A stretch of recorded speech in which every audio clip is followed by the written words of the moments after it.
Hello and welcome back. Today I want to talk about the Bai Fut.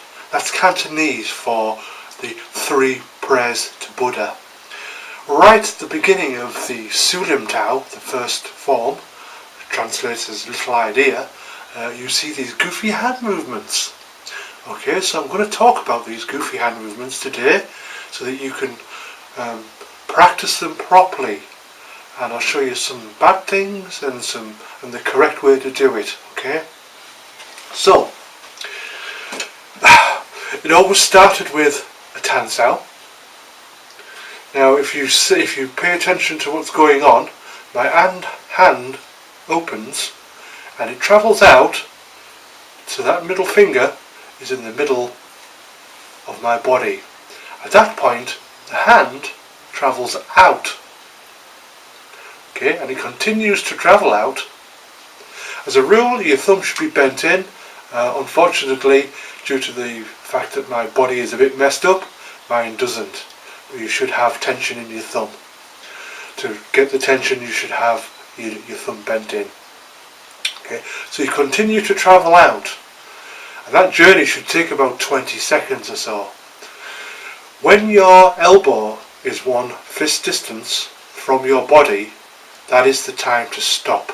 At this point, right, your middle finger should be in line with your nose. The palm should be flat, not like this. This is wrong, this is right. Okay. The other things to notice, the hand should be flat, so if you've got all your hands and your fingers out like that, relax them all, keep the thing bent in. Notice the angle of the arm, it's not up there, it's not down there, it's through the centre line. Okay. The next move is to beckon somebody to say, come here. Right, circle in and circle down.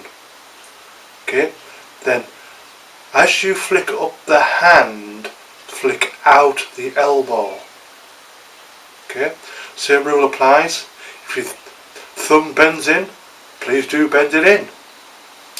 Notice again, the fingertips are kind of in line with the chin. Okay.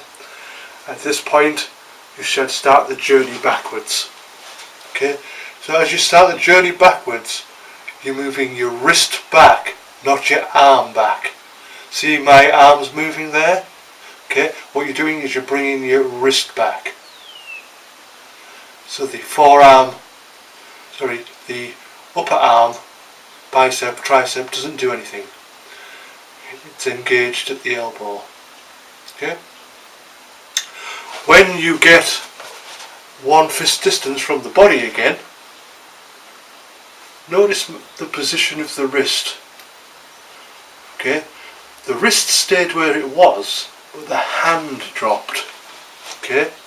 Now, one of the common errors is to do this. Now, predominantly, this is called a fuksao, and the fuksao is used to stop a strike to the stomach.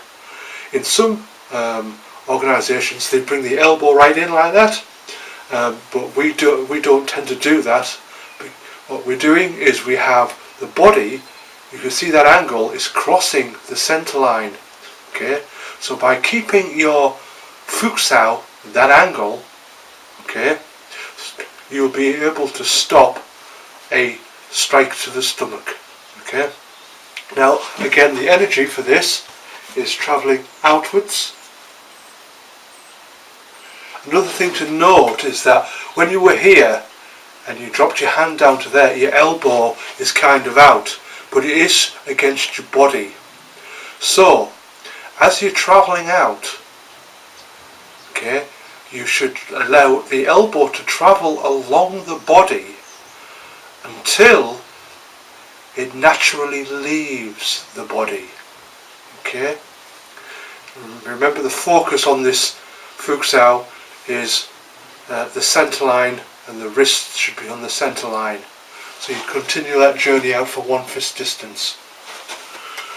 Again, once you've reached that 1 fist distance, circle and flick out the elbow.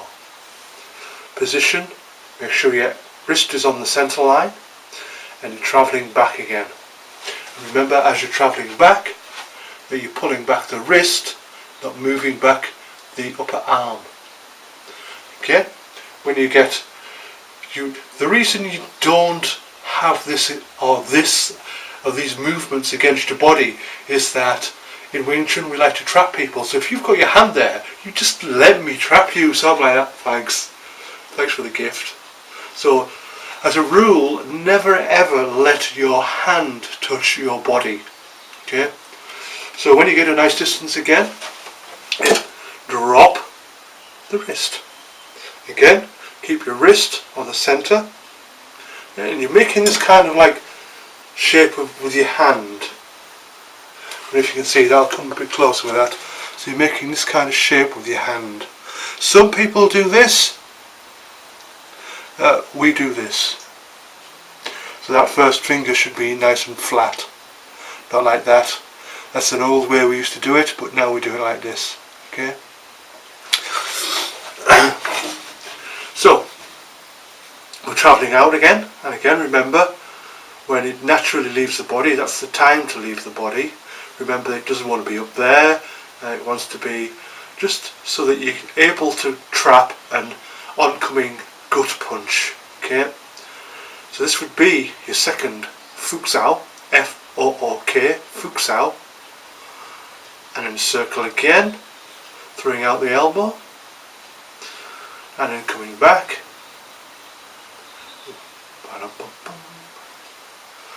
Not very exciting.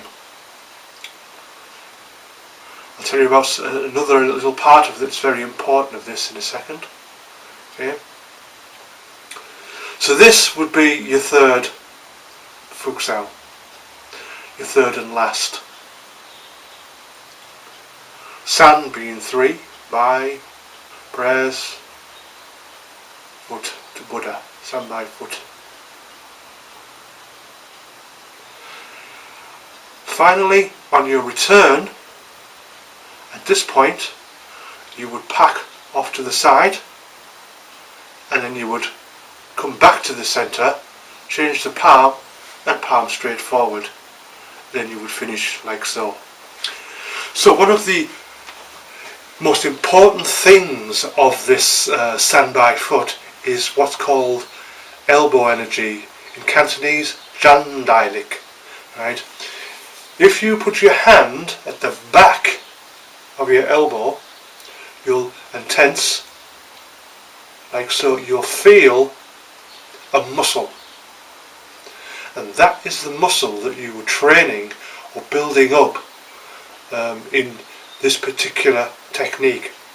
So, when I travel out here, all the tension is in the elbow.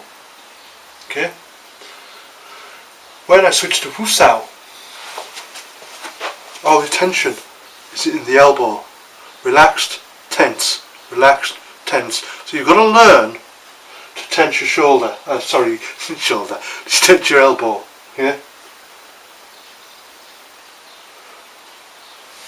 Once you've got good at that, then you should be able to just switch it on whenever you need to. Okay. So obviously, when you're doing the Fuk Sao, again, tension in the elbow. And doing this slowly and over time will develop the correct energy and the correct structure for your Wing Chun. I shouldn't really tell you this, but the Wing Chun system, the secret's in the elbow.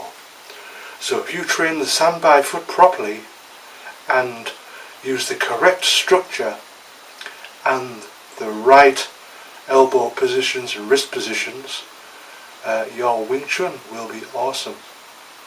All of the special secret hidden messages from around China is all hidden in there, and all you've got to do is understand it going forward, and the world is your oyster. Okay, that'll do it for now. Now I've thrown some weird mysterious stuff in there. Hope you enjoyed the lesson. Do practice it. You should practice the San Bai Fut on the left first, then the right, and if you really intend to do it properly, that first second, you should take about 30 minutes, about 15 minutes per side to do that, and your Wing Chun will be awesome. It really will. Okay, that's enough from me. Hope you have a great day. See you later.